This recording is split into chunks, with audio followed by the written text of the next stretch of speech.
சனாதன தமிழர் சங்கமும் 2025 மற்றும் பேசு தமிழா பேசுவேன் 5வது ஆண்டு விழா வர வியாழக்கிழமை டிசம்பர் 25ஆம் தேதி காலை 8:30 மணி முதல் மாலை 5 மணி வரை சென்னை சேத்பட்டில் இருக்கக்கூடிய சின்மயா ஹெரிடேஜ் சென்டர்ல அமைந்திருக்கக்கூடிய தபோவன் ஹால்ல நடக்க இருக்குது. இந்த நிகழ்வுக்கு நீங்கள் அனைவரும் கலந்து கொள்ள வேண்டும். அனுமதி இலவசம். உங்கள் அனைவருக்குமே எங்க மதிய உணவையும் பேசு தமிழா பேசுவேன் சார்பாக ஏற்பாடு பண்ணியிருக்கோம். பேசு தமிழா பேசு வழங்கும் சனாதன தமிழர் சங்கமும் 2025 powered by Lanco Harmonia Pavilion Senior Living Apartments at Sri Perambatoor 2 BHK just 49 lakh. Associate sponsor Harmony Homes with Style.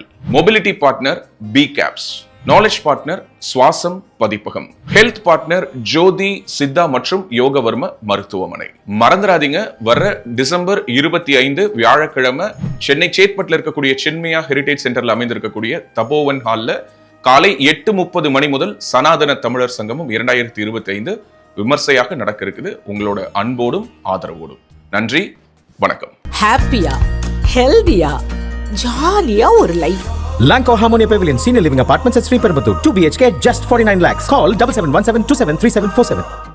மக்களுடன் மனதின் குரல். நாட்டு மக்களுடன் உரையாடும் மோடிஜி. நமோ ஆப் மற்றும் சாரல் ஆப் மூலம் பிரதமரோடு பேசி மகிழும் அரிய வாய்ப்பை பெற்றிடுவீர். வி ரமேஷ், மாவட்ட பொதுச் செயலாளர், மத்திய சென்னை மேற்கு மாவட்ட பாஜக. அப்புறம் மோகனாக்கா வணக்கம். வணக்கம். இப்ப ஏதோ ஒரு விஷயம் கேள்விப்பட்டனே, திருப்பூர் மக்களை போட்டு படாத பாடுபடுத்துனாங்களாம். உங்களுக்கு ஏதோ ஒரு பிரச்சனையாமா?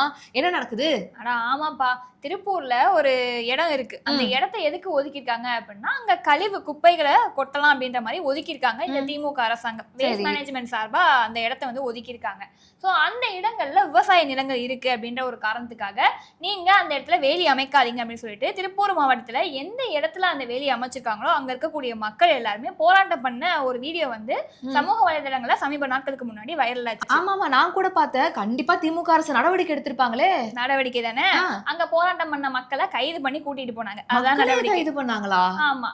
அதாவது திருப்பூர் மாவட்டத்துல கவுன்சிலர் இருப்பாங்க இல்லையா, அதாவது ஆளுங்கட்சி கவுன்சிலர் 33வது வார்டுக்கு உட்பட்ட பகுதியில பார்த்த அப்படின்னா அந்த ஏரியாலேயே 10 அடிக்கு மேல குப்பையை வந்து அங்க கொட்டி எரிச்சிருக்காங்க. இதை பார்த்து அங்க இருக்கக்கூடிய மக்கள் என்ன சொல்றாங்க அப்படின்னா, கவுன்சிலருக்கு கொஞ்சம் கூட அறிவே கிடையாது, வேஸ்ட் மேனேஜ்மெண்ட்னா என்னன்னே தெரியல, இந்த மாதிரி ஒரு ஆளெல்லாம் கவுன்சிலரா யார் நியமனம் பண்ணாங்க, இப்படியா இந்த மாதிரி கழிவுகள் எப்படி கொட்டுறது அப்படின்ற மாதிரி ஒரு வீடியோ பரப்பிட்டு இருக்காங்க.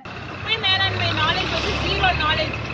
குப்பை வந்து எரிக்கணும், இல்லைன்னா கொண்டு போய் பாரக்குழியில கொட்டணும். ஆனா இதை வந்து என்ன பண்ணலாம், இதுக்கு மேலாண்மை ரீசைக்கிளிங் பண்றதுக்கு, இல்லை எம்சி சென்டர்ல போடுறதுக்கு, இது எப்படி கழிவுகளை குப்பையில தனித்தனியா பிரிச்சு தரம் பிரிச்சு கொண்டு போய் கொட்டலான்ற எந்த விதமான அடிப்படை அறிவும் இல்லாத ஜீரோ நாலேஜ் இருக்கக்கூடிய ஒரு மேயர் இத பதவியில் இருக்காங்க திருப்பூர் மாநகராட்சியிலங்கிறதுல தான் ஒரு பேரவளோ. இதுக்கு 60 வார்டு மேயர் கவுன்சிலரும் துணை போறாங்கிறது தான் இன்னும் ஒரு அழகு கேட்கக்கூடிய ஒரு விடயமா இருக்கு.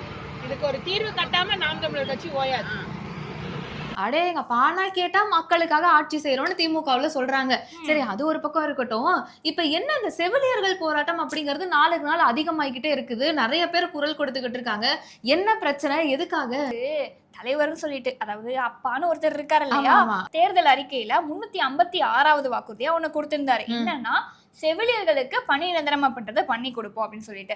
4.5 வருஷம் ஆயிடுச்சு, 5 வருஷம் முடிய போகுது, இன்னமும் எங்களுக்கு பணி நிரந்தரம் இல்லவே இல்லைங்க, 10 வருஷத்துக்கு மேல நாங்க வேலை பாக்குறோம் அப்படின்னு சொல்லிட்டு அவங்க போராட்டம் பண்ணாங்க. எந்த இடத்துல போராட்டம் பண்ணாங்க? சிவானந்தம் சாலையில போராட்டம் பண்ணாங்க. ஆனா அவங்க போராட்டம் பண்றாங்களே தெரிஞ்ச இந்த திமுக அரசாங்கம் என்ன பண்ணாங்க, அவங்கள அங்க இருந்து அப்புறப்படுத்துறதுக்காக 7 பேருந்தை கூட்டிட்டு வந்து அவங்கள அங்க இருந்து கூட்டிட்டு போய் கிளாம்பாக்கம் பேருந்து நிலையத்துல விட்டுட்டாங்க. அப்படியே இறக்கி விட்டாங்களா? அப்படியே இறக்கி விட்டாங்க. ஆனா அவங்க, நாங்க இந்த போராட்டத்தை விடவே மாட்டோம், நாங்க எங்களுக்கு வந்து எங்க கோரிக்கையை வச்சிருக்கோம், கோரிக்கையை நிறைவேற்ற வரைக்கும் போராட்டம் பண்ணிட்டே தான் இருப்போம் அப்படின்னு சொல்லிட்டு இருக்காங்களாம். எம்ஆர்பி தேர்வின் மூலமா 10 வருஷம் ஆச்சு நாங்க வேலைக்கு வந்து, வெறும் 18,000 சம்பளத்தை நாங்க உட்கார்ந்துட்டு இருக்கோம். அந்த அடிப்படையில எங்களோட கோரிக்கைகளை தீர்க்கிறதுக்காக அரசாங்கத்துல நாங்க பேச்சுவார்த்தை நடத்திட்டு இருக்கோம். அதனால நாங்க போராட்டம் நடத்திட்டு இருக்கோம்.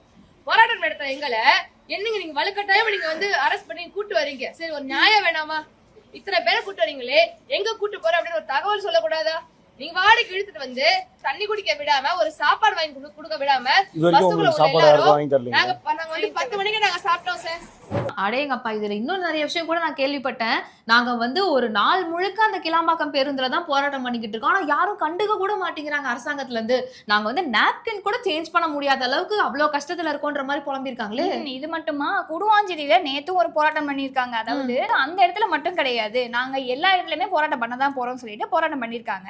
நீங்க எப்படி போராட்டம் பண்ணலாம் அப்படின்னு சொல்லிட்டு அவங்களையுமே அங்கிருந்து கைது பண்ணி கூட்டிட்டு போயிருக்காங்க. கைது பண்ண உடனேயுமே அவங்களுக்கு ஒரு பயம் வந்துருச்சு, அச்சம் வந்துருச்சு. என்னடா இது, நம்ம கோரிக்கையை வச்சு போராட்டம் பண்றோம், இவங்க வந்து ஒரு அனுமதியே இல்லாம நம்மளை கைது பண்ணி கூட்டிட்டு போறாங்கன்னு சொல்லிட்டு போராட்டம் பண்ண பெண்மணிகள் அழுகிற மாதிரியான ஒரு வீடியோ சமூக வலைதளங்கள்ல பரவலாயிட்டு இருந்துச்சு. அடேங்க அப்பா, அப்போ அங்க மக்கள் கேட்டாலும் கைது பண்ணுவாங்க, இங்க செவிலியர்கள் கேட்டாலும் கைது பண்ணுவாங்க. சரி, இந்த பெண்கள் பாதுகாப்புன்னு எடுத்துக்கிட்டோம்னா அது எப்படி இப்ப தமிழகத்துல கொஞ்சம் சீராயிடுச்சா, இல்ல இன்னும் இந்த போக்சோ வழக்குகள்லாம் போயிட்டு தான் இருக்கா? பெண்கள் பாதுகாப்பா? நாளுக்கு நாள் பெண்கள் பாதுகாப்பு அப்படின்றது ஒரு கேள்விக்குறியாவே தான் இருக்கு. நம்ம திமுக ஆட்சி அமைஞ்சதுல இருந்து இப்ப வரைக்குமே போக்சோ வழக்குகள் எத்தனை இருக்கு, பெண்களுக்கு பாதுகாப்பு என்ன நிலைமையில இருக்கு அப்படின்னு சொல்லிட்டு ஒரு நாளும் பேசிட்டே தான் இருக்கும். அதே மாதிரிதான் ஒரு 7வது படிக்கிற ஒரு பொண்ணு வந்து பஸ்ல பயணம் பண்ணிட்டு போயிருக்காங்க. அந்த பொண்ணு கிட்ட நடத்துனர் வந்து பாலியல் சீண்டல்ல ஈடுபட்டிருக்காரு. இது தெரிஞ்சு அந்த நடத்துனர் மேல போக்சோ வழக்கம் கொடுத்திருக்காங்க. கொடுத்தா என்ன பண்ணணும்? கைது பண்ணிருக்கணும். கண்டிப்பா போக்சோ வழக்கெல்லாம் கைது பண்ணி நடவடிக்கை எடுக்கணும்ல. கைது பண்ணிருக்கணும்ல. ஆனா கைது பண்ணாம போக்சோ வழக்கை மட்டும் போட்டுட்டு அவங்கள அசால்ட்டா விட்டுருக்காங்க. இது தெரிஞ்ச அந்த சமூக ஆர்வலர்கள் என்ன பண்றாங்க அப்படின்னா, நாங்க நியாயம் கிடைக்கிற வரைக்கும் விட மாட்டோம் அப்படின்னு சொல்லிட்டு போராட்டத்துல ஈடுபட்டிருக்காங்க. மாணவி 7வது படிக்கக்கூடிய ஒரு மாணவி மென்டலி டிஸ்டர்ப் ஆயிருக்கு. அந்த பொண்ணு சின்ன பொண்ணு. இப்போ ஒரு விசாரணையை ப்ராப்பரா நடத்த தெரியல காவல்துறைக்கு. போக்சோ வழக்கு எப்படி முறைப்படுத்தணும், என்ன பண்ணணும், போக்சோ வழிகாட்டு தெரியல எதுவுமே. இப்போ எப்படிப்பட்ட விசாரணையை இவங்க நடத்திருக்காங்க. ஸோ நம்ம டிசி சந்திச்சு பேசணும். டிசி நம்மளே பெற்றாரு. இந்த குழந்தைங்க விஷயம்னு வரும்போதுதான் எனக்கு இன்னொன்னு ஞாபகத்துக்கு வருது. 7வது படிக்கக்கூடிய குழந்தைய கூட இங்க விட்டு வைக்க மாட்டேங்கிறாங்கன்றப்போ அரசாங்கமும் அரசு அதிகாரிகள் மட்டும் கரெக்டா இருக்கிறாங்களா, அவங்களுமே ஒண்ணும் கரெக்டா இல்ல அப்படிங்கிற மாதிரியான ஒரு சம்பவம் இப்ப நடந்திருக்கு. நம்ம சென்னை கண்ணகி நகர்ல பார்த்தோம் அப்படின்னா இந்த சமூக நலக்கூடம் அப்படின்றது இருக்கு இல்லையா, அங்க குழந்தைகளுக்கான உள்நோயாளிகள் பிரிவு அப்படிங்கிறது நல்ல ஸ்ட்ராங்கா அழகான ஒரு பூட்டு போட்டே கிடக்கு.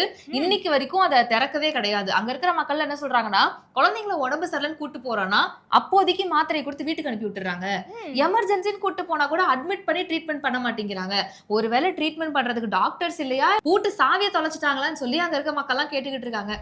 சுகாதாரத்துறை எப்படி இருக்கு அப்படின்றத பார்த்துட்டு தான் இருக்கும். ஒரு துறையில ஏதாவது ஒரு பிரச்சனை இருக்கதான் செய்யுது. எல்லாமே கேட்டா என்ன சொல்றாங்க, நாங்க வந்து எங்க பணியை சிறப்பா செஞ்சுட்டு இருக்கோம் அப்படின்ற மாதிரி சொல்லிட்டே தான் இருக்காங்க. ஆனா நாளுக்கு நாள் தமிழக மக்களுக்கு இருக்கக்கூடிய பிரச்சனை அப்படின்றது அதிகமாயிட்டே தான் இருக்கு. சரி, இருந்தாலும் சும்மா எல்லாத்துக்கும் எல்லாம் குறை சொல்ல முடியாது இல்ல. எல்லா துறையும் இல்லைனாலும் ஒரு சில துறைகள் நல்லா தானே செயல்பட்டுக்கிட்டு இருக்கு. இந்த எல்லா இடங்களையும் சாலைகள் போட்டு கொடுத்துருக்கோம், இவ்வளவு கோடி செலவு செஞ்சு நாங்க வந்து தரமான சாலைகள் போட்டு கொடுத்துருக்கோம்லாம் நம்ம அப்பா சொல்லியிருக்காரு.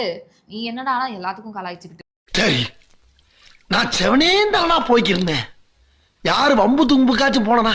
தரமான சாலை. இப்ப நீ இங்க இருந்து, அதாவது வேளச்சேரியில இருக்க, இங்க இருந்து ஒரு 2-3 கிலோமீட்டருக்கு நீ பயணம் பண்ணிட்டு வர அப்படின்னா சாலை எப்படி இருக்கு? குண்டு குழிமா தானே இருக்கு. கொஞ்சம் இருக்கு. தரமான சாலை அப்படின்ற. சரி, அதை விடு. கிருஷ்ணகிரியில பார்த்த அப்படின்னா சாலை அமைக்கணும்ல. எங்க அமைக்கணும்? முன்னாடியே அந்த ரோடு தான் போற இடத்துலதான் சாலை அமைக்கணும்.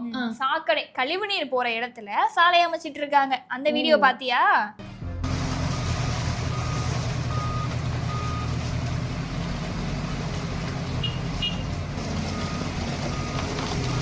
கொடுமையே, நான் இவ்வளவு நேரம் சப்போர்ட் பண்ணி பேசினதெல்லாம் ஒண்ணுமே இல்லைங்கிற மாதிரி யாராவது சாக்கடையில போய் தார கொட்டுவாங்களா? என்ன ஒரு கிரியேட்டிவிட்டின்னு நினைக்கிறேன். ஏதாவது புதுசா ட்ரை பண்ணுவாங்களா இருக்கும். நீ அவசரப்பட்டு உடனே அவங்க மேல தப்பு சொல்லாத. இரு, திராவிட மாடலுக்கே இந்த கிரியேட்டிவிட்டி அப்படின்னா திராவிட மாடல் 2.0 கொண்டு வருவோம்னு சொல்றாங்க. அது எந்த மாதிரியான கிரியேட்டிவிட்டியில இருக்க போதுன்னு தெரியல. வெற்றி மீது வெற்றி வந்து என்னை சேரும். ஆனா ஒரு துறையிலயும் ஏதாவது பிரச்சனை இருக்கு அப்படின்றது உறுதிப்பா. ஆமா, இதுல வந்து இப்ப புதுசா என்ன சொல்றாங்க அப்படின்னா, தேர்தல் அறிக்கைகள் வரப்போகுது. அதுல வந்து பல நலத்திட்டங்களை கொண்டு வர போறோம். இந்த மகளிர் உரிமையா இருக்கட்டும், விவசாயிகள் பாதுகாப்பா இருக்கட்டும், இந்த மாதிரி நிறைய விஷயங்கள் வரப்போகுதுன்னு கனிமொழி அக்கா வந்து ஒரு ஹிண்ட் மாதிரி கொடுத்திருக்காங்க. இன்னொரு பக்கம் பார்த்தோம் அப்படின்னா, அந்த ஊப்பிகள், நமக்கு தெரியல ஒரு சில ஊப்பிகள் பயங்கரமான பெர்ஃபார்மன்ஸ் எல்லாம் பண்ண ஆரம்பிச்சிருக்காங்க. அவங்களுக்கு வந்து இந்த மக்கள் அப்படின்ற ஒரு விஷயம் தெரியுமா தெரியாதா, இல்ல மத்த கட்சிகளை அடிச்சே உயிர் வாழ்ந்துடலாம் அப்படின்ற மாதிரி நினைச்சுக்கிட்டு இருக்காங்களான்னு தெரியல. தாவேகாவா இருக்கட்டும், அதிமுகவா இருக்கட்டும், இவங்களெல்லாம் விமர்சனம் பண்றதுக்காகவே கைக்கூலிகளா செயல்பட்டுக்கிட்டு இருக்காங்க போல அப்படின்னு தான் தோணுது. கைக்கூலிகள் விமர்சனம் பண்றோம் அப்படின்னு சொல்லும் போது நமக்கு ஒரு அக்கா இருக்காங்களே, அவங்க ஞாபகம் வராங்க. அவங்க ஏதாவது பேசியிருக்காங்களாமே. ஆமா, அவங்களை ட்ரெண்ட் பண்ணுன்ற அவசியமே கிடையாது. இருந்தாலும் சொல்ல வேண்டிய கடமை நமக்கு இருக்கு. ஒன்னும் இல்ல, இப்ப நேத்து வந்து தாவேகா கட்சி அலுவலகத்துல ஒரு சின்ன சலசலப்பு ஏற்பட்டுச்சு. இப்ப தாவேகா கட்சி அலுவலகத்துல பார்த்தா நேத்து ஒரு சின்ன சலசலப்பு ஏற்பட்டுச்சு. அஜிதா அவர்கள் தாவேகாவை சேர்ந்தவங்க தான் எனக்கு மாவட்ட செயலாளர் பதவி கொடுங்க அப்படிங்கிற மாதிரி கேட்டிருக்காங்க. அங்க ஒரு சின்ன போராட்டத்திலயும் ஈடுபட்டிருக்காங்க. கரெக்டா தாவேகா தலைவர் விஜய் அவர்களுடைய கார் வரும்போது அந்த காரை மறிச்சு பேசுறதுக்கும் ட்ரை பண்ணிருக்காங்க. ஆனா அவர் காரை நிறுத்தாம உள்ள போயிட்டாரு அப்படிங்கிற மாதிரி ஒரு குற்றச்சாட்டு எழுந்துச்சு. ஒரு போராட்டத்துக்கு அப்புறமா மறுபடியும் அவங்க என்ன சொல்லிருக்காங்க அப்படின்னா, தாவேகா மேல எனக்கு நம்பிக்கை இருக்குப்பா, வெயிட் பண்ணுவோம், அவங்க என்ன சொல்றாங்கன்னு பார்த்துட்டு அதுக்கப்புறம் முடிவு பண்ணிப்போன்ற மாதிரி அவங்களுடைய போராட்டத்தை கைவிட்டுட்டாங்க. மூலமா தலைமை மீது தளபதி மீது எங்களுக்கு நம்பிக்கை இருக்கு. சீக்கிரமா எங்களை கூட்டு பரிசீலனை பண்ணுவாங்க. என்னைக்குமே எங்களுடைய பயணம் தமிழக வெற்றி கழகத்தில் தளபதியாருக்கு மட்டுமே எங்களோட பயணம் தொடரும். எங்களோட உயிருள்ள கடைசி நொடி வரைக்கும் எங்களுடைய தமிழக வெற்றி கழகத்திற்காகவும் எங்கள் தளபதிக்காகவும் எங்களுடைய இறுதி மூச்சு வரை நாங்கள் பயணிப்போம். நன்றி. ஆனா அந்த கொஞ்ச நேர கேப்புக்குள்ள உடன்பிறப்புகளுக்கு பயங்கர சந்தோஷம். அடேங்கப்பா, இப்ப மக்களை டைவர்ட் பண்ணும், நம்ம தாவேகா வடிச்சா எஸ்கேப் ஆயிக்கலாம் அப்படிங்கிற மாதிரி நீ சொன்ன மாதிரி தான் நம்ம அக்கா வைஷ்ணவி அவர்கள் ஒரு வீடியோவை போட்டிருக்காங்க. கட்சி தொண்டர்களோட கோரிக்கை என்ன அப்படிங்கறதே உங்களால நிறைவேற்ற முடியல, இதுல மக்களுக்காக நிப்போன்னு நீங்க டயலாக் எல்லாம் விடலாமா அப்படின்னு. நான் நிறைய இடங்கள்ல பதிவு பண்ணியிருப்பேன், திரு விஜய் அவர்கள் ஒரு மனிதனா இருக்கக்கூட தகுதியற்றவர் அப்படின்னு. ஒரு பெண்ணுக்கு பதவி எல்லாத்தையும் கடந்து அவளோட சுயமரியாதை எப்பவுமே ரொம்ப முக்கியம். எனக்கு திராவிட முன்னேற்ற கழகம் அந்த சுயமரியாதையும் தன்னம்பிக்கையையும் என்னோட கருத்துக்களை சுதந்திரமா பதிவு பண்ணக்கூடிய ஒரு நிலையும் கொடுத்துருக்காங்க அப்படிங்கிறது தான். திராவிட முன்னேற்ற கழகத்துல இருக்கிறதுக்கு எனக்கு ரொம்ப சந்தோஷமா இருக்கு. அதை விட நான் இப்ப தமிழக வெற்றி கழகத்துல இல்லை அப்படிங்கிறது அதை விட ஒரு சந்தோஷமான விஷயம். விஜய் அவர்கள் சொல்லியிருந்தாரு இந்த மாதிரி தாவேகா ஒரு தூய சக்தி அப்படின்னு சொல்லிட்டு. இப்ப நான் சொல்றேன், திரு விஜய் அவர்கள் தமிழகத்துக்கு ஒரு சாபக்கேடான சக்தி அப்படின்னு. இவ்வளவு வசனம் பேசுறீங்களே, சரி நீங்க தாவேகாவை அடிக்கிறீங்க, அது உங்க இஷ்டம். இவ்வளவு பேசுற நீங்க மக்கள் இங்க இவ்வளவு பிரச்சனையில இருக்காங்களே, நீங்களும் ஒரு பெண் தானே, போராடி கொண்டிருக்கிற அனைத்து செவிலியர்களும் பெண் தானே, நீங்க ஏன் குரல் கொடுக்கவே இல்லை? தூய்மை பணியாளர்கள் போராட்டம் நடக்குது, செவிலியர்கள் போராட்டம் நடக்குது, இந்த பெண்கள் பாதுகாப்புக்காக போராட்டம் நடக்குது. இந்த மாதிரி எல்லா இடத்துலயுமே போராட்டமா இருக்கு. அவங்களும் கோரிக்கையை வச்சுட்டு தான் நிறைவேற்றி கொடுங்கன்னு சொல்றாங்க. இதெல்லாம் தெரியலையா அந்த அக்காக்கு? அதுதான் எனக்குமே புரிய மாட்டேங்குது. இவங்களா இருக்கட்டும், இந்த இன்னொருத்தங்க இருப்பாங்களே சத்யராஜ் அவர்களுடைய மகள் திவ்யா சத்யராஜ் அவர்களா இருக்கட்டும், அப்படியே நின்னு பேசுறப்போ நிதானமா நிறுத்தி தெளிவா பேசுவாங்க. இவ்வளவு தெளிவா பேசணும்னு தெரிஞ்ச உங்களுக்கு எதை பத்தி பேசணும்னு தெரியாம போச்சுன்னு மக்கள் எல்லாம் இப்ப கலாய்க்கிறாங்களாமா. ஏன்பா இங்க இவ்வளவு பிரச்சனை, விலைவாசி ஏறி போய் கிடக்கு, மக்கள் வாழ்வாதாரத்துக்கே கஷ்டப்பட்டுக்கிட்டு இருக்கோம், இவ்வளவு பிரச்சனை இருக்கும்போது உங்களுக்கு அதை மட்டும்தான் ஃபோக்கஸ் பண்ணணும்னு தோணுதா? நீங்க அரசியலுக்கு எதுக்கு வந்தீங்க? மக்களுக்கு சேவை செய்யறேன்னு சொல்லிட்டு தானே வந்தீங்க. மக்களையே பார்க்காம இருக்கீங்களே. எனக்கு தெரிஞ்ச வைஷ்ணவி அக்கால அந்த கோயம்புத்தூர்ல பாலம் தந்தாங்கல்ல, அன்னைக்கு போய் ஹெல்மெட் கொடுத்தாங்க. அதுக்கப்புறம் இன்னைக்கு வரைக்கும் ரோட்ல இறங்கினாங்களா இல்லையானே தெரியல. இப்படிதான் திமுக செயல்பட்டுக்கிட்டு இருக்கு அப்படிங்கிற மாதிரியான தகவலை இப்ப மக்களே பேச ஆரம்பிச்சிருக்காங்க. இனி வரப்போற தேர்தல் வரைக்கும் மத்த கட்சிகளை அடிச்சுக்கிட்டு மத்திய அரசை குறை சொல்லிக்கிட்டு அதிமுகவை ஏதாவது இழிவா பேசிட்டு இந்த மத்த கட்சிகள் நாம் தமிழரா இருக்கட்டும் இல்ல தாவேகாவா இருக்கட்டும் அதை இந்த மாதிரி கூட இருக்க உடன்பிறப்புகளை வச்சு பேச வச்சுக்கிட்டு இப்படியே எப்படியாவது ஓட்டி எலெக்ஷனை ஜெயிச்சிடலாம்னு நினைக்கிறாங்க போல இருக்கு. மக்களால நீங்க எவ்வளவு தெளிவா இருக்கீங்கன்றத தெரிஞ்சுக்கணும் நாங்களும் ஆர்வமா இருக்கோம். உங்களுக்கு என்ன தோணுது அப்படிங்கறத மறக்காம கமெண்ட்ஸ்ல சொல்லுங்க.